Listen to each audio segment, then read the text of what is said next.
Hey guys, welcome to a new video. I'm here to talk about one of my favorite products. Not only is it one of my favorite products, but it is something that is a life essential that keeps my entire body running. I'm a type 1 diabetic and I use insulin. So, in this video, I'd like to tell you about one of my favorite products. So let's go ahead and get into it. So, in June 21st, 2006, I became a diabetic. I am a type 1 diabetic, which means that I have to intake insulin in my body to get rid of excess sugars from foods like candy, apples, and different types of nutrients. My pancreas does not work fully or at all. I don't really know. And my body doesn't create insulin. So when I eat food or sodas, different things, my body has a buildup of sugar inside of the blood, and it can become extremely toxic and poisonous for my internal organs. Blood vessels can burst and become rigid. Your eyes can develop sores and scars inside of the corneas. It can hurt your heart, which is a huge thing for heart disease and diabetics.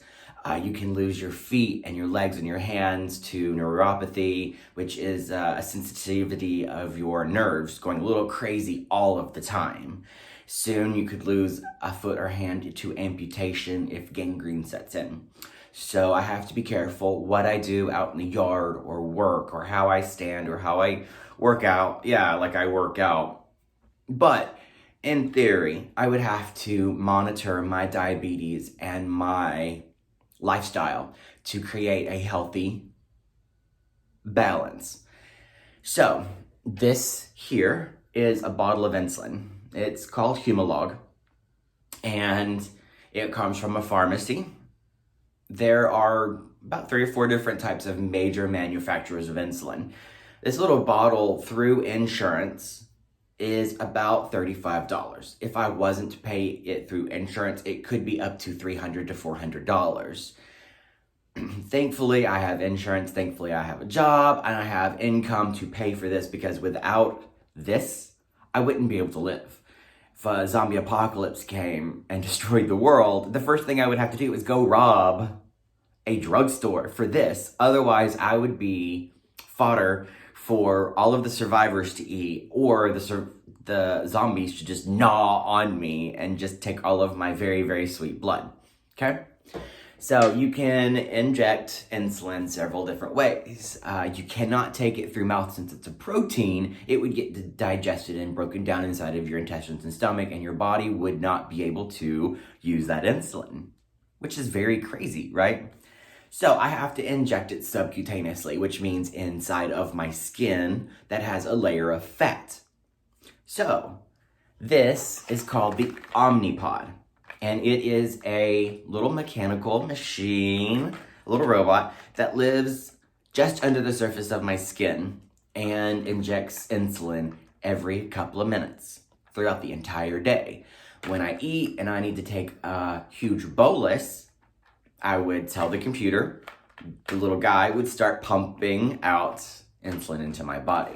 And it's really amazing. So here is the cannula. This is just like an IV, except it doesn't go inside of your veins. It goes into the fat underneath your skin. And it lives on you for 3 days and 8 hours. You take it off, you throw it away, then you put a new one on for another 3 days and 8 hours, or however long that you need to have it on. Sometimes if you're swimming, the sticky stuff can come off. Hot baths, showers, the sweat endurance can cause these to fail. Now that I have told you about my diabetic needs, how I take care of myself, I am actually going to show you how I operate an OmniPod and put it on me. So stay tuned for that, because this can actually help some people with fears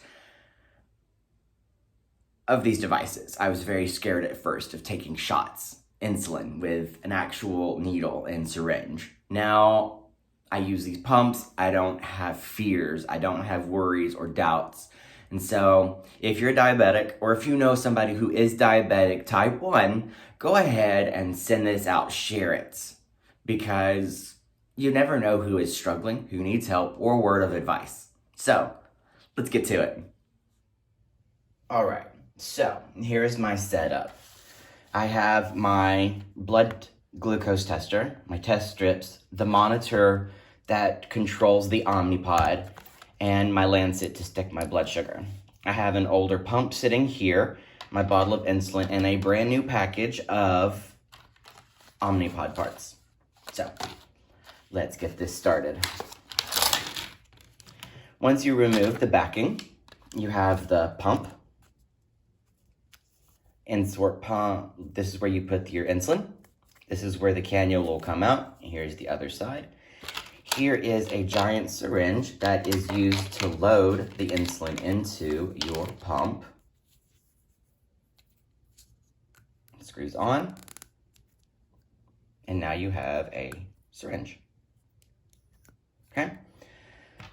I don't suggest doing this. So I do it only because I have quite a bit of insulin left in this old pump. So what I'm going to do is I am going to insert it and draw out as much of the old insulin as possible.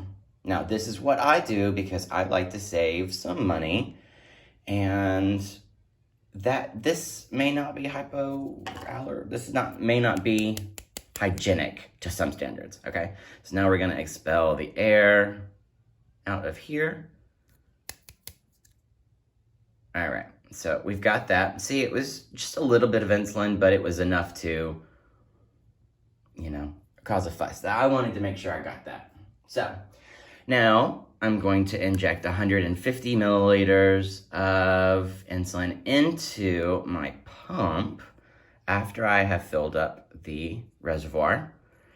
So you put air back into your bottle, and then you draw out your solutions, your liquids, or whatever you're injecting. And this ensures that you have equal pressure inside the bottle to where it does not bust or break. Okay? And then we are going to get most or some of the air bubbles out of here. All right, and you can see that the focus right here. See? No? Okay. So what we're gonna do is we're gonna go right into here to the back of the port. Oops, grinding noise means it's not good.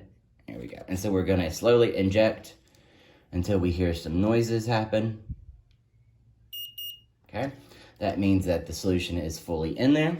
So now what we do is we throw away the syringe with its cap on, and we tell the device that I am ready. Would you like to activate a pod? Yes. So then I have to place it over the top of the new pod. I hit this button, and it will start priming out the air bubbles. During this process, what I like to do is I like to scrub the area in which I am going to put a new pump on. Let's see if I can do this within camera frame. So this is where I'm going to put my new pump on, right here in the back of my arm. It will have a nice sufficient area of fat to go into, and it is good to scrub the area because you do not want to get any infections whatsoever inside of the cannula. And you want to get skin, oils, detergents, anything off of your skin, that way that the sticky pad will adhere properly for the next 3 days.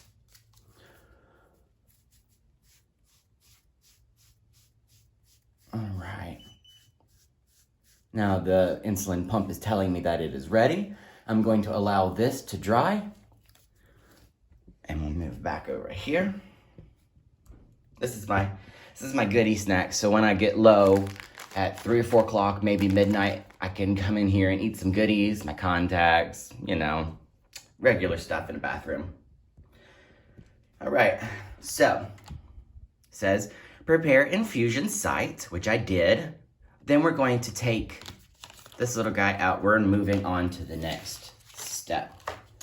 There are all this junk. Okay, so we're gonna pop this like a bottle top. The little cannula did not stick out. That is excellent. If it did, I would have to take the insulin out of here and put it in a new pump, reset the whole thing, and go with it, because this is a one and done situation. If you mess up, done, okay? So now, we're going to go right over here. I'm going to take the sticky off of the back, very carefully, because I do not want to create any type of flaws in my system, okay? Carefully, we're going to stick this on to the back of my arm here. You can see that I have some scar tissue building up to where I can tell this won't hurt me, because some insulin pumps are very sensitive. They hurt after a little while, and are just uncomfortable. You just have to endure it for a couple of days. All right, so now that we're on, we are good to go. So I'm gonna readjust the camera. And right here, can you see? All right, so we have gone on to the next step. We have gone ahead and put it on, remove the adhesive right here. Remove the adhesive, and then we're going to say, okay, we have connected it to the side of our body, and we are going to go. So what happens is that it's going to start a countdown. 5, 4, 3, 2, 1, and it's only going to be clicks, so hopefully you hear it. So we're going to hit start, and on its 5th click, it should deliver the pump into me. So I'm going to put a little bit of pressure. There we go. It has been inserted into my arm, and now I am ready for insulin delivery. Are y'all ready to get the shock of your life and see what my blood sugar is? Now, normally, all right, so it says right here, the normal is my everyday sort of, this just lets me know that it's working, okay? So it's properly inserted, yes. And so it moves on to the next step, which is the screen that shows you all of the information. So hold on, let me get it closer to here. Okay, there we go. So here we go. It is the time and date. Here's when my pod is going to expire in 3 days. Here.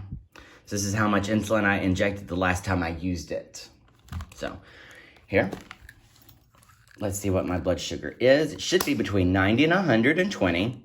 And if it's over 120, I need to put it into the little robot that will tell my pump how much to give me, okay? I take 1 unit of insulin for every 35 carbs. It's called a carb ratio. So it's 159 right now, which is excellent in my standards. So I'm gonna turn my pod on and confirm this is mine. Oops, I'm getting a little blood everywhere. Okay, and then we're just going to select that it was 159 unit blood sugar. So I'm gonna go to 160, just even. Say, am I gonna eat? Yeah, I'm gonna have a couple of apple slices, some hummus, and some carrots. So it's gonna be just a little bit of insulin. It's gonna tell me that I need 3.15 units. So if I was to go over here, each one of these little notches is a unit on one side, and the other side is a half. This is where diabetics can go into an issue, is because you give yourself just a little bit too much, you can go low, you can go into a diabetic panic attack, you can have complications and issues if you're not keeping up with your sugar. So I went ahead and told it to go ahead and give it to me, and now you can hear the clicking, I hope, inside of my pump.